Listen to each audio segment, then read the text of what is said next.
Hello दोस्तों, नमस्ते। आज की कहानी का नाम है साली आधी घरवाली। अपनी ज़रूरतें पूरी करने के लिए मेरे पति ने मेरी बहन को साली आधी घरवाली की कहावत पर सच में आधी घरवाली बना लिया। मेरे ही सामने सब कुछ होता रहा और मैं इस मजाक समझती रही, क्योंकि मैंने अपने सपने में भी नहीं सोचा था कि मेरी बहन ही मेरे साथ ऐसा करेगी। लेकिन जब एक दिन उन दोनों की सच्चाई मेरे सामने आई तो मैं सन रह गई। मेरा नाम समीता है और मेरे पिताजी 3 भाई थे। हम सब संयुक्त परिवार में रहते थे। मेरे पिताजी के एक बड़े भाई और एक छोटे भाई थे। मेरे पिताजी बीच के थे। मेरे पिताजी और मेरे चाचा जी और बड़े पिताजी के बीच कभी भी लड़ाई झगड़ा नहीं होता था। सभी के बच्चे भी एक साथ ही खेलते कूदते और खाते पीते थे। सभी एक साथ स्कूल भी जाते थे। सभी का खाना एक जगह बनता है, इसलिए हम लोगों को ये भी पता नहीं था कि ये मेरा भाई है या मेरे चाचा जी का लड़का। हम सब आपस में सगे भाई बहन की तरह ही रहते थे।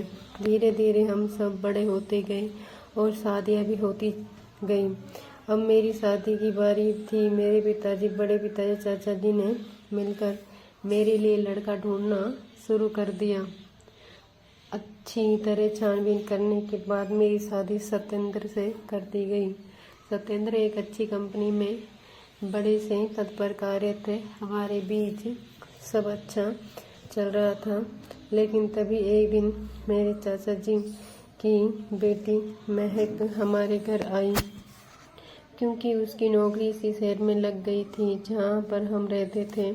मैं खुशी से फूली नहीं समा रही थी। मेरी बहन आ रही है। मैंने उसके आने की खुशी ढेर सारी तैयारी कर ली। मेरी शादी को 3 साल हो चुके थे और मेरी बहन पहली बार मेरे घर आ रही थी, और वो भी सिर्फ कुछ दिनों के लिए ही मेरे घर आ रही थी।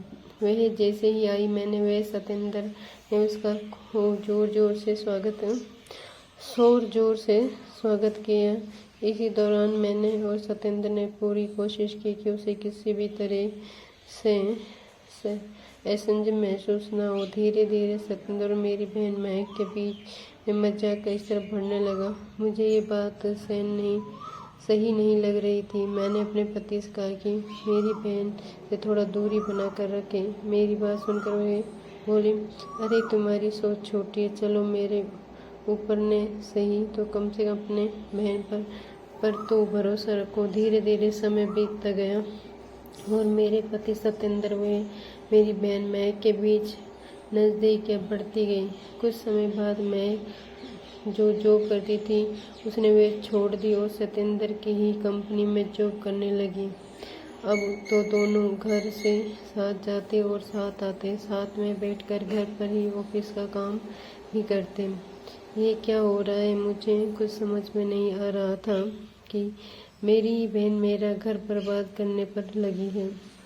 एक दिन मैं अचानक ऑफिस पहुंच गई तो देखा कि दोनों साथ में एक ही कैबिन में बैठे थे। लंच ब्रेक में भी साथ नीचे जाते और खाना पीते थे। मुझे पता था कि ये सब सही नहीं है। सत्येंद्र भी इस महक को साली आधी घरवाली कहकर बुलाने लगे। अब ये सब मेरी बर्दाश्त के बाहर होने लगा था। इसलिए एक दिन मैंने अपने पति से कहा कि अब मेरी बहन यहाँ नहीं रह सकती। तो उन्होंने हमेशा की तरह मेरा विरोध किया और मेरी सोच को छोटा कहने लगे।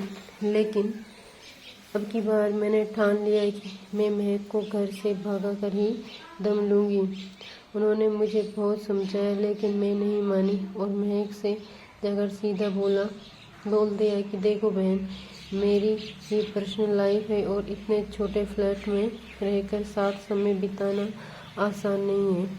उसने कहा कि अरे दीदी, मैं कहाँ डिस्टर्ब करती हूँ, चलिए ठीक है, मैं अपना कुछ इंतजाम करती हूँ। उसकी जाने की बात सुनकर सत्येंद्र मुझसे बोले, तुम्हें शक करने की बीमारी है। मेरी बहन का तुरंत ऐसे मानना मुझे ये फील करा रहा था कि कहीं सच में शक तो नहीं कर रही। अब महक ने एक कमरा किराए से ले लिया और वह एक हफ्ते में अपने घर में शिफ्ट हो गई। लेकिन अब सत्येंद्र मुझसे दूर दूर रहने लगे और नाराज भी रहने लगे। अब जब भी मैं उसके करीब आने की कोशिश करती तो उसका उखड़ा व्यवहार मुझे अंदर तक चोट पहुंचाता। एक दिन मैंने सोचा कि मुझसे बहुत बड़ी गलती हो गई है जो मैंने अपनी बहन पर और अपने पति पर शक किया। मैं जाकर अपनी बहन से माफ़ी मांग लेती हूँ। ये सोचकर मैं उसके घर जाने के लिए तैयार हो गई।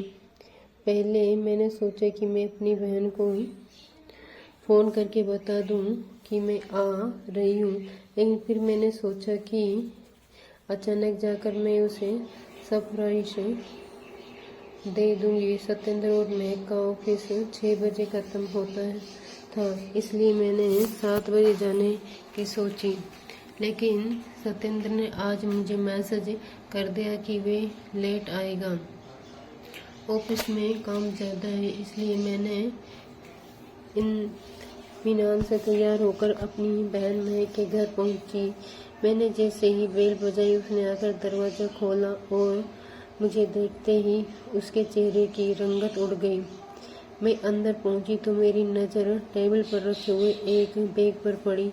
वही बैग मेरे पति सत्येंद्र का था। मेरा सिर चकरा गया। मैं धड़ाती हुई महक के बेडरूम में गई। मेरे पति वहाँ पर आधे कपड़ों में आराम से लेटे हुए थे। मुझे देखते ही सत्येंद्र घबरा गए और तुरंत बोले, अरे जरा तुम समझ रही हो, वैसा कुछ नहीं है। मेरी तबीयत ठीक नहीं थी और महक का घर पास में था, इसलिए मैं यहाँ चला आया और गर्मी की वजह से मैंने कपड़े उतार दिए। मैं महक और सत्येंद्र को एक बार नज़र भर कर देखा और मैं बिना कुछ किए बोले वहाँ से वापस घर आ गई और मेरे पीछे पीछे मेरे पति और मेरी बहन भी आ गई। दोनों मिलकर मुझसे माफ़ी मांगने लगे, पर मैंने कहा कि अब गलती हो गई है तो मैं क्या कर सकती हूँ। अब तुम दोनों साथ में रहो। लेकिन उन दोनों को भी पता था कि उनकी शादी नहीं हो सकती और ये बात अगर मेरे घर वालों को, खासकर चाचा जी को पता चली तो पता नहीं क्या होगा।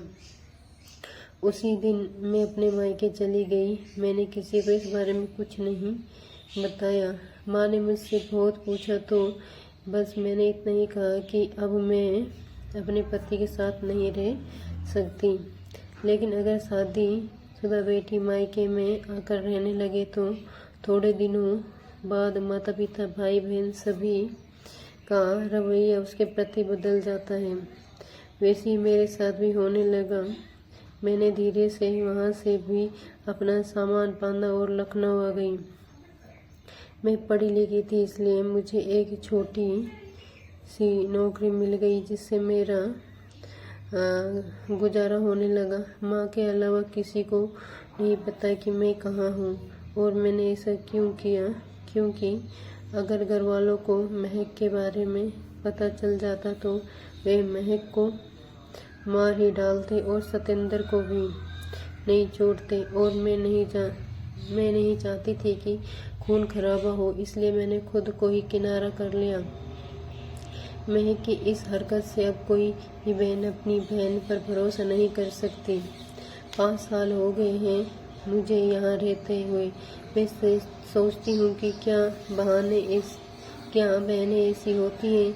मेरी ही बहन मेरे बस बसाए घर को बर्बाद कर दिया। बड़े बुजुर्ग कहते थे कुंवारी बहनों को 8 दिन से ज़्यादा अपने घर में नहीं रहने देना चाहिए। आज समय में आ गया कि लोग क्यों कहते थे, और आज के ज़माने में तो बिल्कुल भी नहीं रहने देना चाहिए, क्योंकि अब तो साली को आधी घरवाली का दर्जा भी दिया जाने लगा है। भले ही यह मजाक की बात है, लेकिन बहुत सी बहनें इसे पूरा हक करके दिखा देता है, जैसे मेरी बहन ने किया। दोस्तों, अगर ये कहानी आपको पसंद आई है तो कृपया लाइक कीजिए, शेयर कीजिए और चैनल पर नए हैं तो कृपया चैनल को सब्सक्राइब कीजिए।